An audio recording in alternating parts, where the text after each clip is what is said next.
Bismillahirrahmanirrahim. Aksi nyata modul 3.3 pengelolaan program yang berdampak positif pada murid.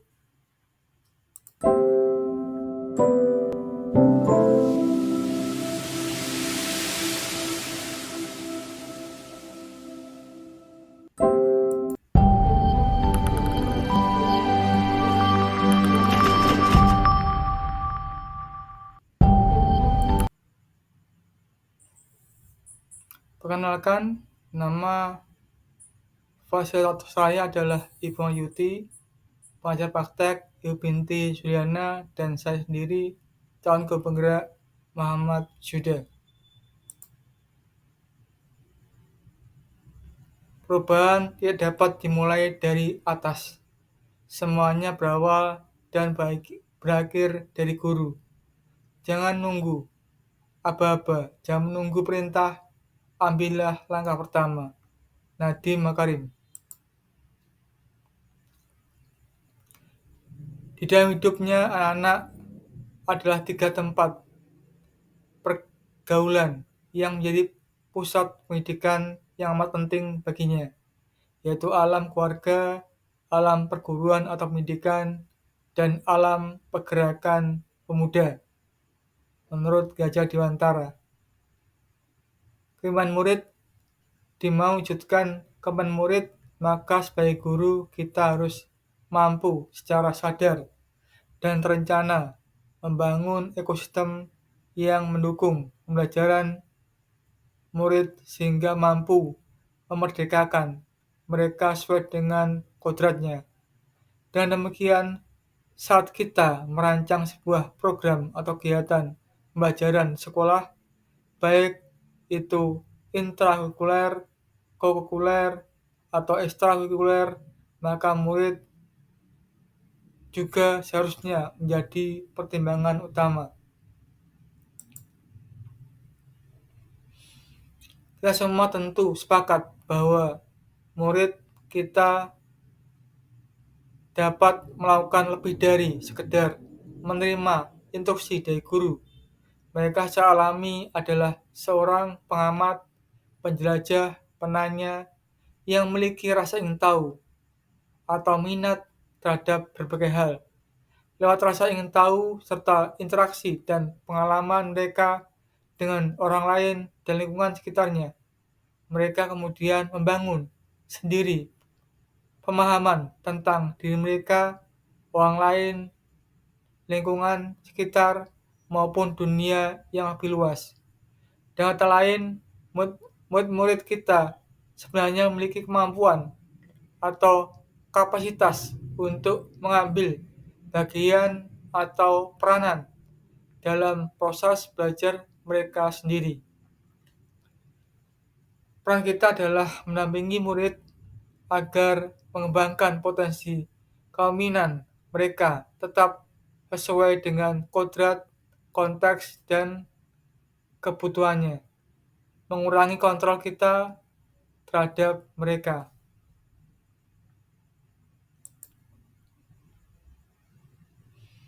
Saat murid memiliki kontrol atas apa yang terjadi atau merasa bahwa mereka dapat mengaruhi sebuah situasi, inilah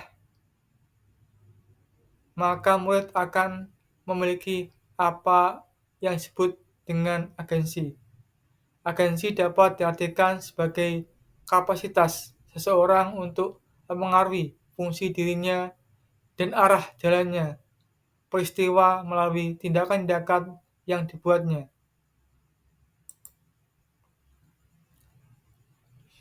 Apa itu model F?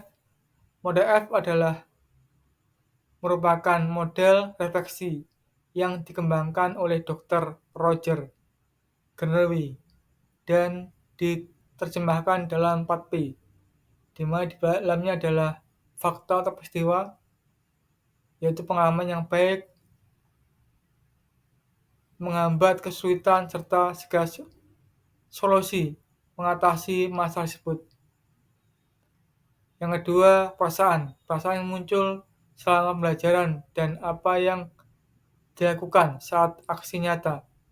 Yang ketiga, findings atau temuan, pembelajaran dan hal baru yang didapatkan selama proses pembelajaran.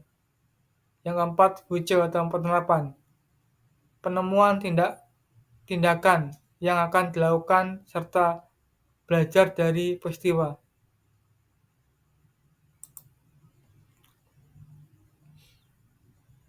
Sebelum kita melangkah, marilah Bapak Ibu, kita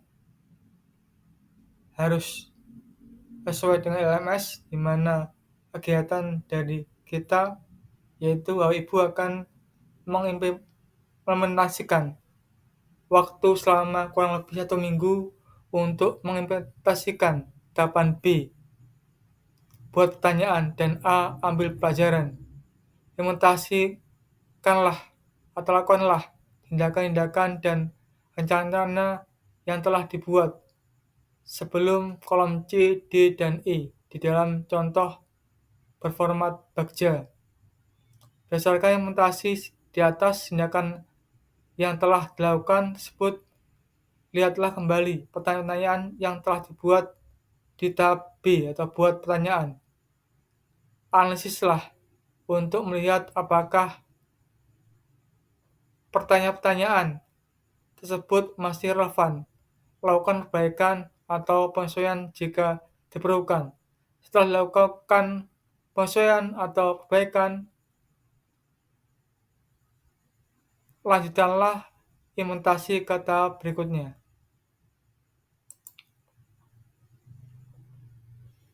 Dalam bangun pembelajaran yang pusat pada murid atau siswa, maka pertanyaan yang saya buat atau mungkin kita buat Bapak Ibu, yaitu pertama, bagaimana membangun budaya yang kondusif dalam kelas sehingga anak-anak nyaman dalam belajar dan mampu meningkatkan kualitas diri. Yang kedua, bagaimana langkah-langkah yang dibuat untuk mewujudkan suasana nyaman dan kondusif dalam pembelajaran. Dalam menjawab pertanyaan tersebut, maka saya perlu bicara dengan anak-anak mengenai bagaimana membangun budaya yang kondusif dalam belajar mengajar sehingga anak-anak mampu mencapai perkembangan yang signifikan. Dalam hal tersebut, maka saya temukan jawaban. Jadi saya mengajak anak untuk terbuka untuk berpikir bersama mengenai bagaimana cara untuk membangun budaya di kelas dan langkah-langkahnya sehingga mereka belajar dengan nyaman di kelas, juga pembelajaran semakin kondusif. Dari pertemuan itu saya mendapatkan jawaban. Pertama, anak yang dilakukan adalah membangun kesepakatan kelas yang biasa dilakukan oleh kami sebelum pembelajaran dimulai. Yang kedua, pembelajaran diharapkan tidak monoton, perlu juga menggunakan media digital. Yang ketiga, membuat pojok baca sebagai bahan literasi siswa dalam menumbuhkan wawasan atau tambahan untuk siswa. Ambil pelajaran. Dalam mewujudkan hasil pembicaraan bersama siswa, saya perlu berkonsultasi dengan kepala sekolah serta orang tua siswa. Karena hal tersebut, kepala sekolah memberi saya kesempatan untuk mengundang wali murid dalam mewujudkan hasil pembicaraan tersebut. Karena untuk poin 3, maka perlu adanya kerjasama dengan orang tua siswa dalam membangun pojok baca dan suasana kondusif dalam belajar. Dalam mewujudkan poin 2, saya perlu belajar melalui webinar untuk menemukan strategi yang menarik dan mengembangkan pembelajaran digital, baik waktu intra maupun co-kurikuler.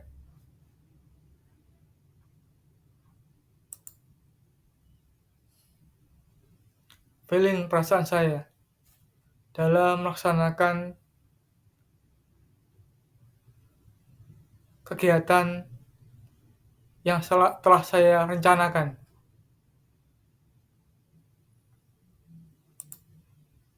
Dalam hati saya merasa senang, semangat, dan antusias, sehingga tumbuh kesadaran untuk memberikan yang terbaik.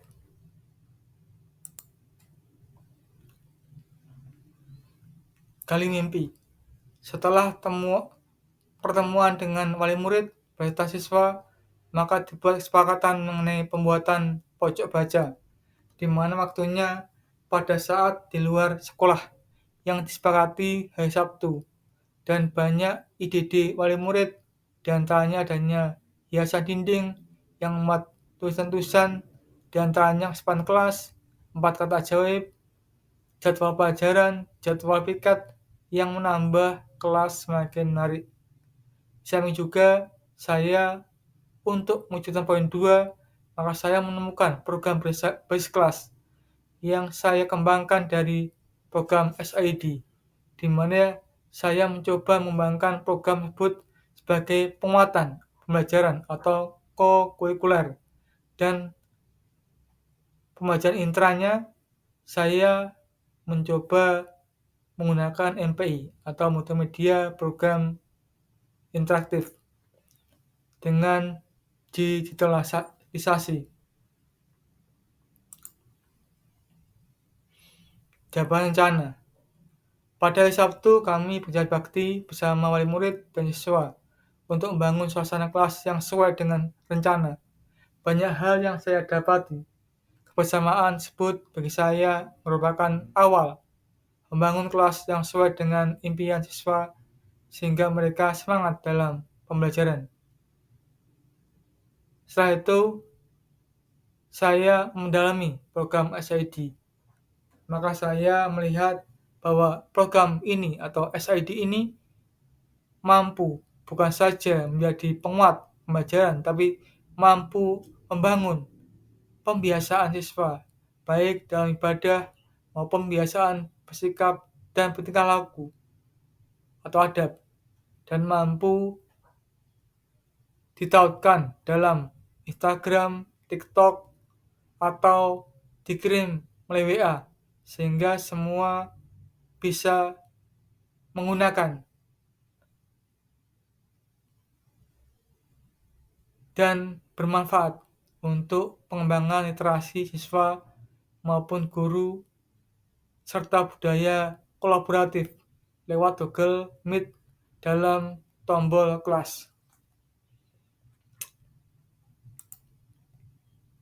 Bapak Ibu, ini merupakan gambar dalamnya dari program itu, di mana pada bagian atas maka ada pengembangan diri guru dalam meningkatkan kualitas diri dalam pembelajaran, dan bagian tengah maka saya mengembangkan pojok literasi yang kalau jenengan tekan maka di dalamnya banyak literasi terkait masalah pelajaran, buku pelajaran, buku cerita, bahasa Inggris, bahasa daerah, dan sebagainya, yang itu mendukung literasi anak. Pada bagian kelas, di mana di dalamnya ada Google Classroom dan Google Meet. Jadi apabila tombol kelas ditekan maka akan muncul tombol masuk ke Google Classroom dan Google Meet. Untuk Google Meet, saya menggunakan untuk kolaborasi. Pertama dengan siswa ataupun dengan orang tua untuk mewujudkan keseragaman pendekatan pada siswa, sehingga saya atau orang tua mampu mengoptimalkan sesuai dengan karakter atau gaya belajar siswa masing-masing. Dan di dalamnya juga sudah terintegrasi dengan Canva maupun Google Form. Untuk pembiasaan saya masukkan di dalam tombol itu adalah doa harian dan hafalan, serta lagu kebangsaan dan lagu-lagu anak-anak. Untuk penguatan, maka setiap minggu saya membuat video pembelajaran yang saya kirim ke YouTube dan saya atur listnya sehingga mampu menggambarkan pembelajaran selama 1 semester dan siswa bisa memilih untuk mereka menyesuaikan diri dengan bahan belajarnya. Untuk kuis, saya tautkan ke kuisis sehingga anak semakin antusias karena kuisis mampu menarik perhatian anak dengan musik dan pertanyaan yang sangat bagus, terbaik. Atur eksekusi. Dalam mewujudkan budaya terasi kelas, maka saya mencoba dengan selalu mengubah menu isi buku yang ada di pojok baca, baik buku bacaan, buku cerita, pengetahuan, dan teknologi. Sehingga saya berharap siswa bisa membuka cara berpikirnya atau literasi dan mempermudah siswa dalam menggunakan pojok baca tanpa harus antri di perpus sekolah. Yang kedua, dalam mewujudkan program yang bisa menjadi penguatan atau kurikuler bagi siswa, maka setiap minggu sekali saya membuat video review pembelajaran selama seminggu dan menyesuaikan kuisnya atau tombol kuis dengan materi video pembelajaran yang dibuat sehingga siswa mampu untuk mengikuti atau menjawab kuisis dengan tepat. Dan kadang-kadang juga saya menggunakan Google Form yang saya kirimkan ke Google Classroom untuk membuat pertanyaan-pertanyaan yang itu mengetahui sejauh mana penguasaan siswa terhadap mata pelajaran tertentu.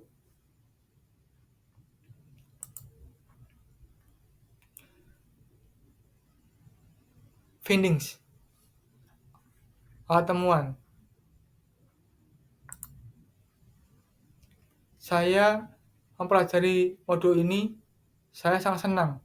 Banyak hal yang harus saya kembangkan dan saya menyadari banyak yang masih harus saya pelajari bersama guru hebat dan kolaborasi yang bangun bersama ide. Bersama-sama dengan teman-teman CGP lain, saya termotivasi untuk terus belajar dan mengembangkan hal baru. Yang menarik bahwa pembelajaran yang saya lakukan adalah saya mampu mengimplementasikan pembelajaran secara daring dan luring.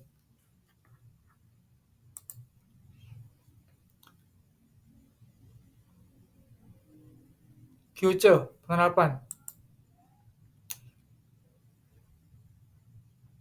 Saya akan menerapkan ilmu yang saya gunakan, saya dapatkan dari modul 3.3 yaitu pembinaan murid, menumbuh kembangkan kemampuan murid, pembinaan murid, profil pelajar Pancasila, program atau kegiatan sekolah, lingkungan yang menumbuh kembangkan kemampuan murid, peran keterlibatan komunitas dalam menumbuh kembangkan kemampuan murid.